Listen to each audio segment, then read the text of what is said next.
This video is brought to you by Squarespace. Stick around to the end of the video for a special offer they're making available through my channel. May the 4th be with you, gamers!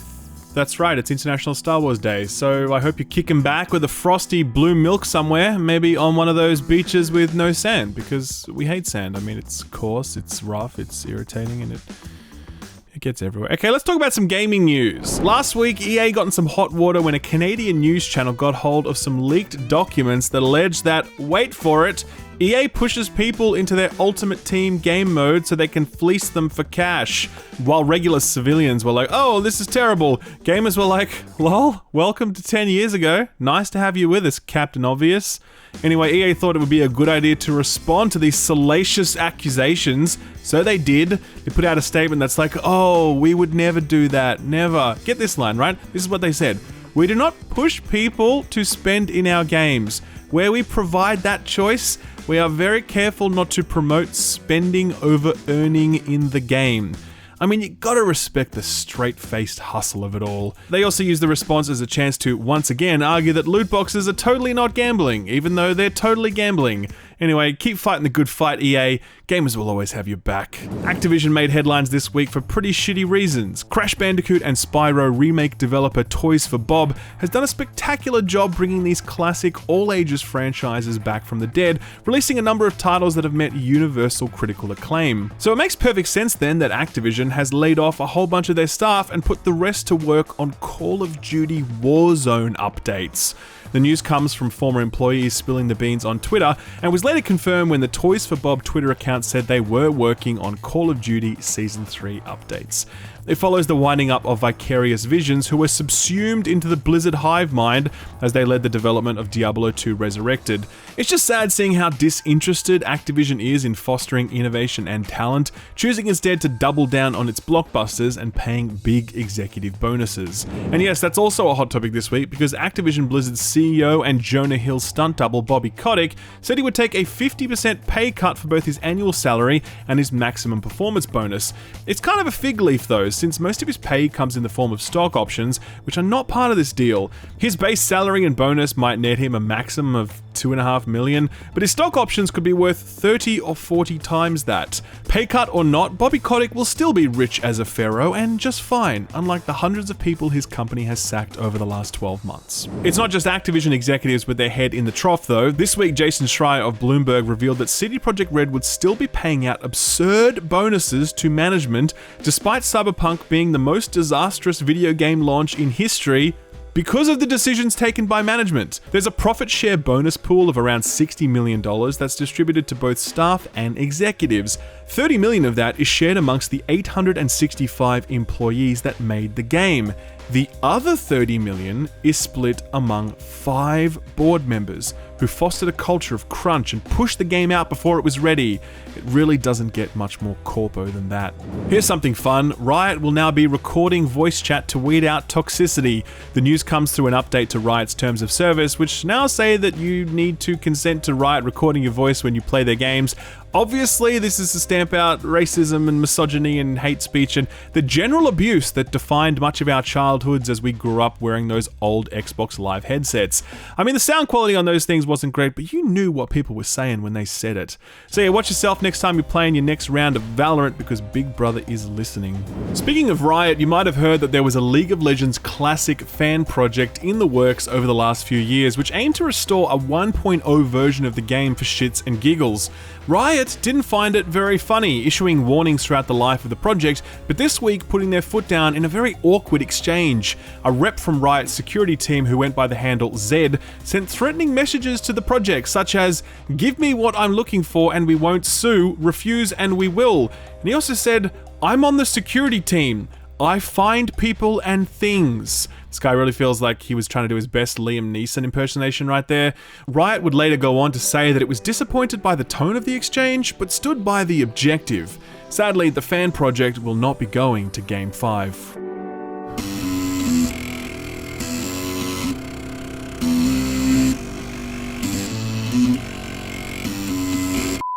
Let's do some Xbox news. This week, Microsoft announced it would be doubling down on its commitment to PC gaming, and part of that plan is to make their storefront more attractive to developers. Right now, Microsoft takes 30% of all sales made through their storefront, but they're going to be reducing that to 12%, matching the split offered by Epic Games on the Epic Games Store. Microsoft have already confirmed that they won't be making the same change on the console side, since hardware sales are of course their own entirely different business model. Still, it's nice for developers, but yeah, I'm not going to be buying PC games through the Microsoft Store anytime soon. Have you seen how bad that store is? They have a lot more work to do. Part of the PC update from Microsoft spilled some details on the PC port for Halo Infinite. 343 are promising it will come with support for ultra-wide and super-wide monitors, triple keybinds, refresh rates, as well as advanced sensitivity and acceleration sliders for your mouse. These are all great things that very few PC ports ship with, so it's great to see we'll be able to enjoy Craig in the ultra-wide aspect that his handsome mug deserves. Finally, juicy news on a future Xbox exclusive. This week it was leaked that IO Interactive, makers of the Hitman franchise, are working on a new fantasy-based IP, and yeah, it'll be a Microsoft exclusive. It's codenamed Projekt Dragon, it's in early stages of development, and IO are currently building a new team for it rather than using their existing team. The information isn't confirmed, but it's backed up by some job listings that do mention Projekt Dragon, so that much checks out at least. IO have been making Hitman games for a long time, and it's awesome to see such a talented studio move into some new territory with both a James Bond game and a fantasy IP. Good luck to them. Alright, PlayStation fans, I got you. Here comes some news. Discord and Sony are getting into bed together. The news comes after Microsoft's efforts to buy Discord failed, with them instead looking to go public one day. They still did a round of fundraising though, and Sony bought in, announcing publicly that they are now a minority shareholder and plan to begin integrating Discord into the PlayStation ecosystem. No word on what this will mean yet, but if we can get a fully fledged Discord app running in our PlayStations, that would be very nice. The other big PlayStation news for the week? The Last of Us Part 3 is a thing that sort of exists, and it's coming one day, probably. Okay, here's the deal. Speaking on the Script Apart podcast, Neil Druckmann said this, quote, "I don't know how much I want to reveal, but co-writer Haley Gross and I did write an outline for a story that we're not making, but I hope one day can see the light of day, that explores a little bit what happens after this game. We'll see." He'd go on to say that Naughty Dog are absolutely not working on this right now, but he didn't rule out the possibility that Part 3 could be Naughty Dog's next game. Personally, I'm terrified at the thought of going through The Last of Us Part 2 discourse all over again. I couldn't imagine anything worse. But The Last of Us Part 2 is now officially the most awarded game in the history of video games. So I guess a sequel is inevitable. Here's a release I would like to see, The Outer Wilds DLC, which this week was teased by publisher Annapurna Interactive. The Outer Wilds, not The Outer Worlds, was my Game of the Year for basically the last 2 years running. And if I can find a way to give it Game of the Year again this year, I will. It's like my Super Mario 2. Anyway, yes, there's a DLC coming, but no details on that yet. You better believe I will keep you up to date on that one.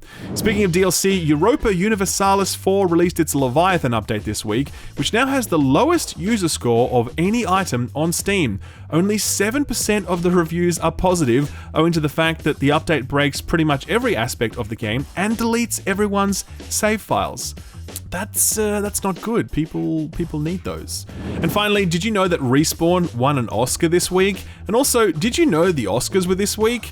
As part of Medal of Honor Above and Beyond, the VR exclusive that released last year with a bit of a thud, Respawn and Oculus teamed up with a filmmaker to make a documentary about a person returning to Germany for the first time in 75 years.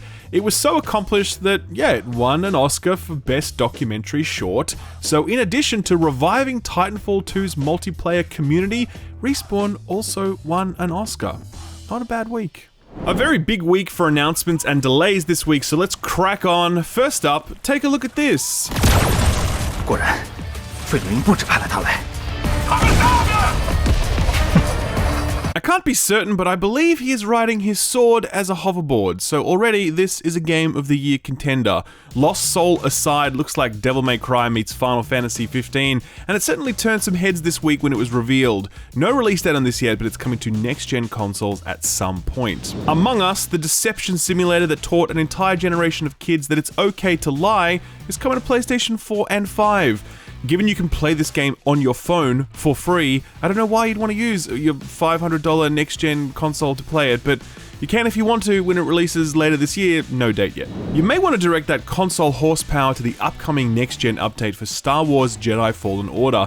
The critically acclaimed third-person action-adventure title is getting a free next-gen update later this year, but we don't know exactly when or exactly what that will entail. We've got to assume it's 4K 60 FPS, yada yada, but unclear whether or not we can expect additional improvements. I'll keep you posted. You graphics whores out there might be interested in the upcoming Metro Exodus Enhanced Edition.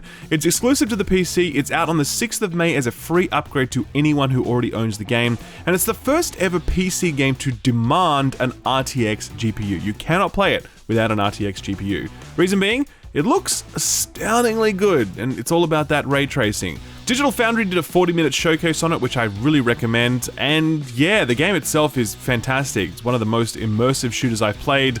I'll leave a link to my review in the description below. I didn't even know that Saints Row the Third had a remaster that was on consoles, but they do, and this week they said it was also coming to Steam on the 22nd, so there's that. Here's another title revealed this week.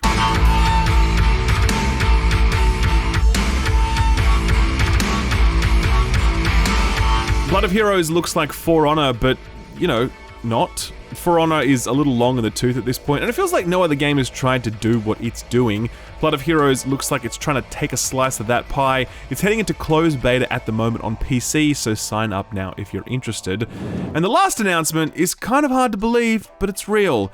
Nintendo did something good with online stuff. For like the first time ever. Super Mario Party got an update that made it playable online. Just like all of a sudden, out of the blue, and totally free. Up is down, left is right, Nintendo is doing online things.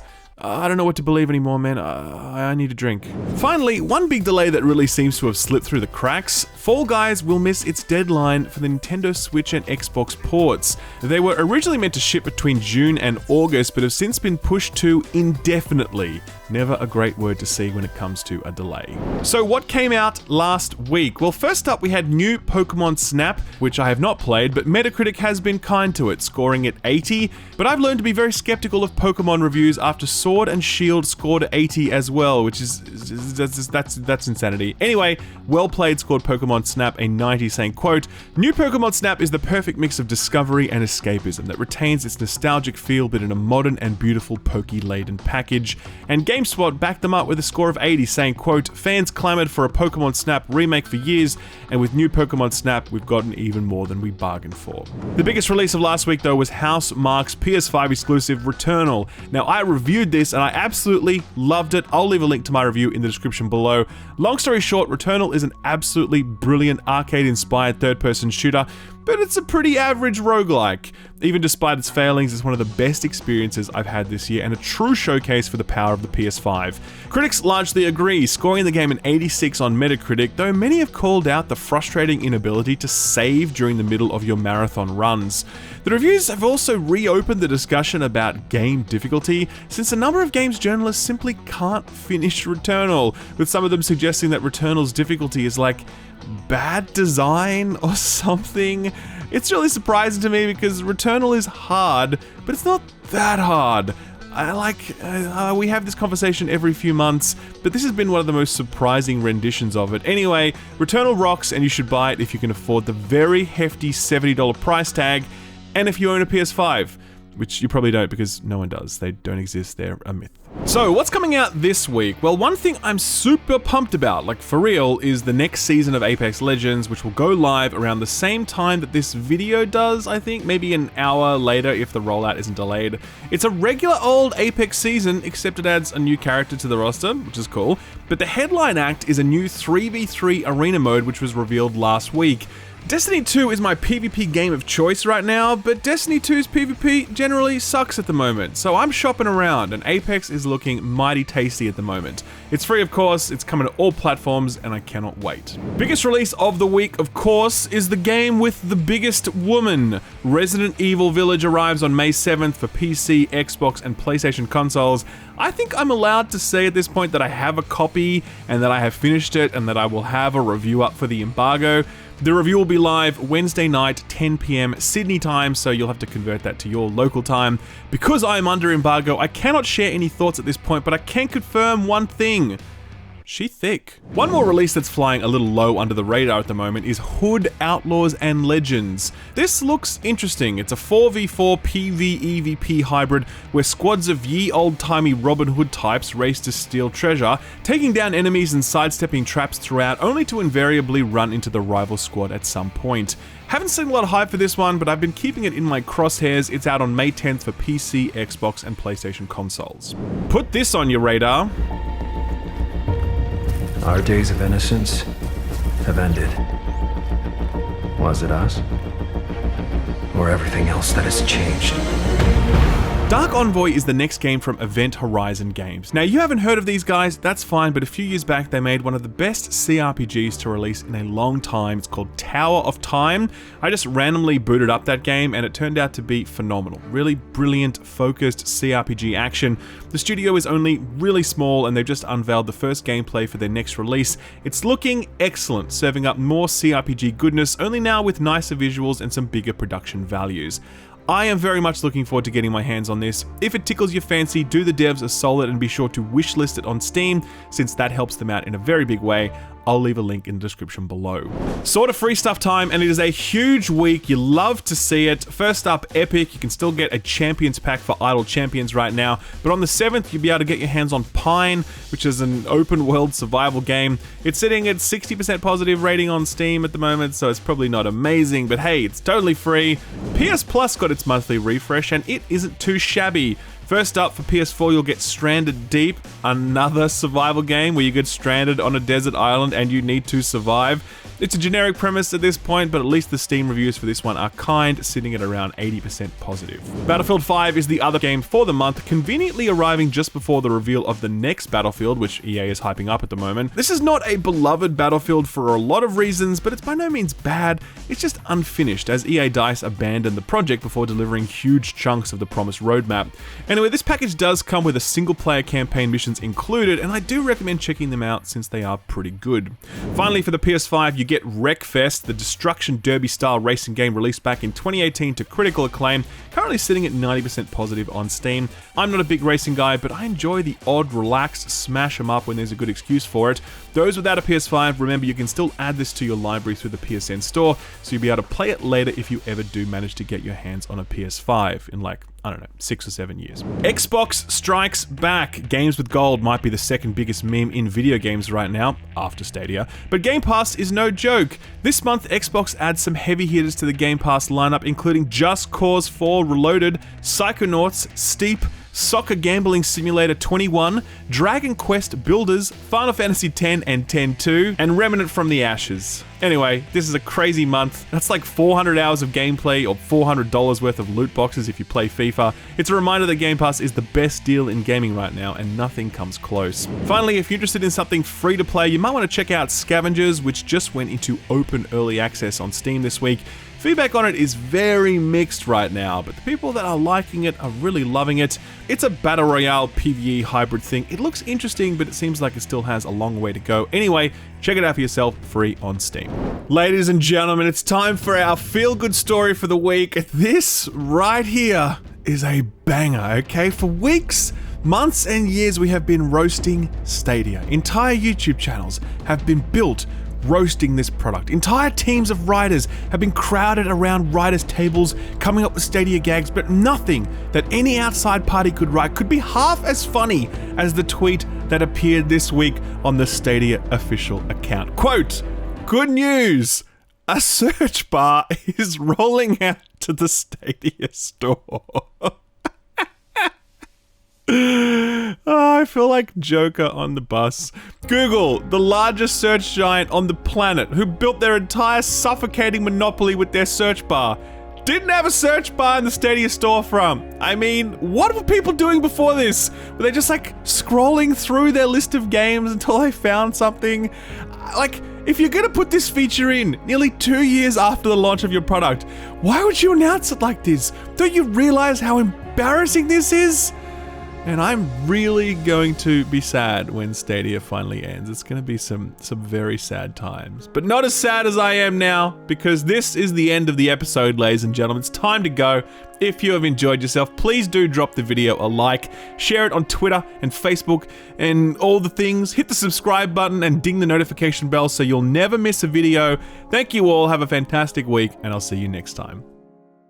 This video was brought to you by Squarespace, the best place to build a professional looking website for your hobby, business, or just because you feel like it. Let's say you want to have a career in video games or content creation. Having your own website would be a damn good start. You could use it to profile your own artwork if you were an artist. You could showcase your best writing there if that's your thing. Or if you wanted to be a games journalist or a commentator, you could start your own blog. With Squarespace, the process is always simple. Just choose from one of their many professional looking templates, update it using their intuitive tools, and voila, you've got yourself a very schmick looking website in no time. There's even more advanced features like the ability to schedule posts or traffic overview analytics so you can gain insights into where the clicks are coming from. To get started, visit squarespace.com, and when you're ready to get serious, visit squarespace.com/skillup for a 10% discount on your first purchase of a website or a domain name. Thanks Squarespace for sponsoring the video, and thank you for watching it. Thanks for watching my video. If you liked it, give it a thumbs up. If you didn't, give it a thumbs down so I know to do better for next time. If you enjoyed yourself, consider subscribing, and if you really enjoyed yourself, maybe consider hitting that notification bell so you never miss a video. You can see my patrons here on the left. They're awesome. They're amazing. If you want to join them, check out my Patreon page. Thank you again. I'll see you next time. Bye-bye.